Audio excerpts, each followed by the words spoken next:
आंवला नवमी की कथा। एक राजा था, उसका प्रण था वह रोज 1.25 मन आंवले दान करके ही खाना खाता था। इससे उसका नाम आंवलिया राजा पड़ गया। एक दिन उसके बेटे बहू ने सोचा कि राजा इतने सारे आंवले रोजाना दान करते हैं, इस प्रकार तो एक दिन सारा खजाना खाली हो जाएगा। इसलिए बेटे ने राजा से कहा कि उसे इस तरह दान करना बंद कर देना चाहिए।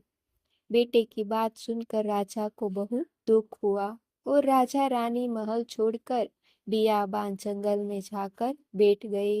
राजा रानी आंवला दान नहीं कर पाए और प्रण के कारण कुछ खाया नहीं।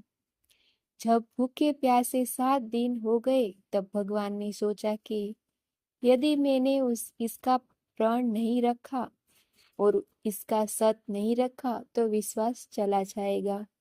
इसलिए भगवान ने जंगल में ही महल, राज्य और बाग बगीचे सब बिना दिए और ढेरों आंवले के पेड़ लगा दिए। सुबह राजा रानी उठे तो देखा कि जंगल में उनके राज्य से भी दुगना राज्य बसा हुआ है। राजा रानी से कहने लगे, रानी देख के ते सत मत छोड़े, सुरमा सत छोड़िया पत जाए, सत की छोड़ी लक्ष्मी फिर मिलेगी आए। आओ नहा धोकर आंवले दान करे और भोजन करे। राजा रानी ने आंवले दान करके खाना खाया और खुशी खुशी जंगल में रहने लगे। उधर आंवला देवता का अपमान करने व माता पिता से बुरा व्यवहार करने के कारण बहू बेटे के बुरे दिन आ गए। राजा राजा राज्य दुश्मनों ने छीन लिया, दाने दाने को मोहताज हो गए और काम ढूंढते हुए अपने पिताजी के राज्य में आ पहुंचे।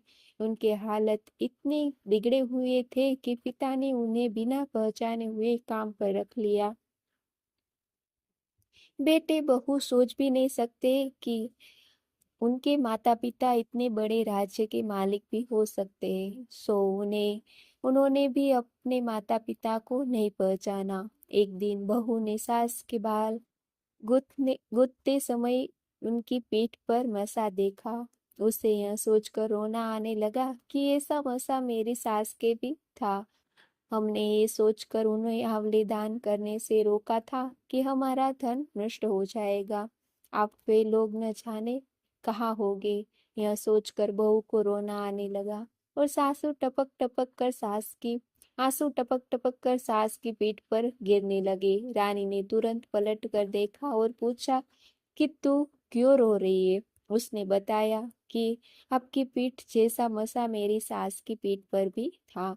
हमने उन्हें आंवले दान करने से मना कर दिया था, इसलिए वे घर छोड़कर कहीं चले गए। तब रानी ने उन्हें पहचान लिया, सारा हाल पूछा और अपना हाल बताया। अपने बेटे बहू को समझाया कि दान करने से धन कम नहीं होता बल्कि बढ़ता है। बेटे बहू भी अब सुख से राजा रानी के साथ रहने लगे। हे भगवान, जैसा राजा रानी का सत रखा वैसा सबका सत रखना, कहते सुनते सारे परिवार का सुख रखना।